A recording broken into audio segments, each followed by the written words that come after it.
Welcome to my channel prime tips. আজকে তোমাদের সঙ্গে আলোচনা করবো চতুর্থ শ্রেণীর আমার গণিত মানে অঙ্কের 82 পৃষ্ঠাটা আজকে আমরা আলোচনা করবো। মূলত এখানে গুণ অঙ্ক আমরা আলোচনা করবো। 4 সংখ্যা যে গুণগুলো সেটা আমি তোমাদের সঙ্গে আজকে আলোচনা করবো। এর আগেও ক্লাস 4 ভিডিও দেওয়া আছে, যারা দেখো না ডেসক্রিপশন বক্স থেকে তোমরা ভিডিওগুলো চেক করে নিও। আর চ্যানেলটাকে সাবস্ক্রাইব করে পাশে থেকো, আর যারা সাবস্ক্রাইব করে আছে তাদেরকে অসংখ্য ধন্যবাদ। চলো তাহলে শুরু করো। দেখো প্রথমে দেখো 28 গুণ 12। তাহলে প্রথমে আমরা কী করবো, এই দুইটাকে নিয়ে প্রথমে 28-এর সঙ্গে গুণ করবো। তাহলে দেখো 8 দুগুণে 16, 2 দুগুণে 4 আর 1 5। তারপর কী করবো, এই 6-এর নিচে একটা গুণ চিহ্ন বসিয়ে দেবো। তারপর কী করবো, দেখো 1 দিয়ে 28-কে গুণ করবো। তাহলে দেখো 28 1 28 হয়ে গেল। তাহলে দেখো যোগ করলে আমার হবে 336। ঠিক আছে, দেখো 5 9 45, 4 5 20 আর 4 24, গুণ চিহ্ন দিলাম। 9 1 9, 4 1 4 মানে 735। তারপরে দেখো 392 হয়েছে।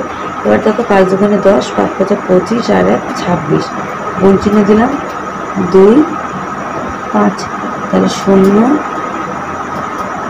5 আর 2 7 7 মানে 770।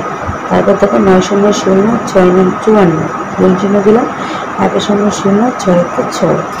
তাহলে আমার হয়ে গেল, যোগ করবো 4 6 5 11 মানে 1140।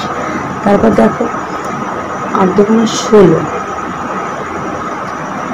হাতে 1 থাকলো, 8 নাম 72 আর 1 73 মানে 735, গুণ 6 16 836, 2 1 2 9 1 9, তাহলে 6 2 2 5 7 আর 9 16 মানে হচ্ছে 1656। হয়ে গেলে এভাবে তোমরা গুণ অঙ্কগুলো করতে পারবে। এই ধরনের ভিডিও পেতে হলে অবশ্যই আমার চ্যানেলটাকে সাবস্ক্রাইব করে রাখো, আর তোমার ছোট্ট বন্ধুদের সঙ্গে অবশ্যই শেয়ার করে দিও। দেখা হচ্ছে পরবর্তী ভিডিওর সঙ্গে। সবাই ভালো করে সুস্থ থাকো।